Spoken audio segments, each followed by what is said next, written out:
Now, parts of China's largest economic hub, Shanghai, back under lockdown restrictions just days after the citywide lockdown was lifted. The decision was made after officials found new cases of coronavirus in the community. President Xi Jinping said China must stick to its zero COVID strategy. 13 districts of Shanghai will conduct COVID testing for all of its residents over the weekend, while some districts announced that no residents will be allowed to leave their houses when tests are being carried out. Now, Shanghai's Minang district will conduct a nucleic acid test for the entire population on Saturday. They've also ordered its residents to stay at home during the testing period.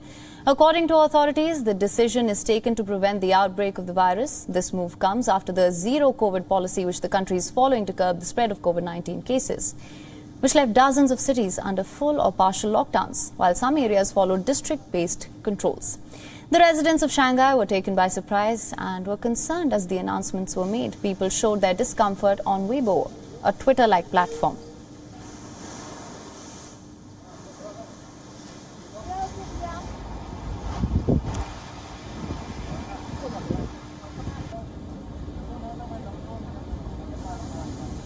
Now, the move comes on top of already troublesome testing requirements that the city introduced for its 25 million residents after easing a citywide lockdown on the 1st of June. Residents are required to carry proof of COVID test, which is taken in the last 72 hours to enter any public area.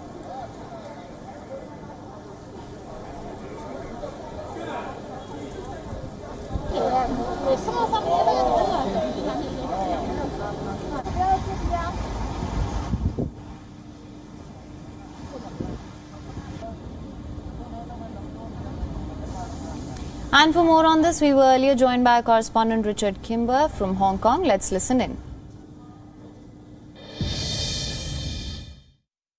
We're seeing a wide range of economic implications. First of all, on the domestic front, we've seen retail spending slump. We've seen factory output slump over the last couple of months, with zero activity really on a daily basis in Shanghai. But the international implications are very real. We've heard from companies like Apple saying that they can't supply MacBooks to customers in the US as quickly as they would like to be because of these lockdowns. Adidas, Tesla, all these types of big international brands are reporting problems with their factory productions in the Shanghai greater region. Now, the concern is that over the very longer term, some of these companies, from a Chinese perspective, may be forced to simply diversify their supply chains elsewhere, perhaps to Vietnam, perhaps to Bangladesh, other places where they might already have operations, in an effort to try to reduce their dependence on what is becoming an increasingly unreliable and unpredictable factory market in China. But talking to analysts, they think that's probably unlikely in the short to medium term, because there's simply too much already invested in China, and for the time being, the effort really is to try and find a way to work around these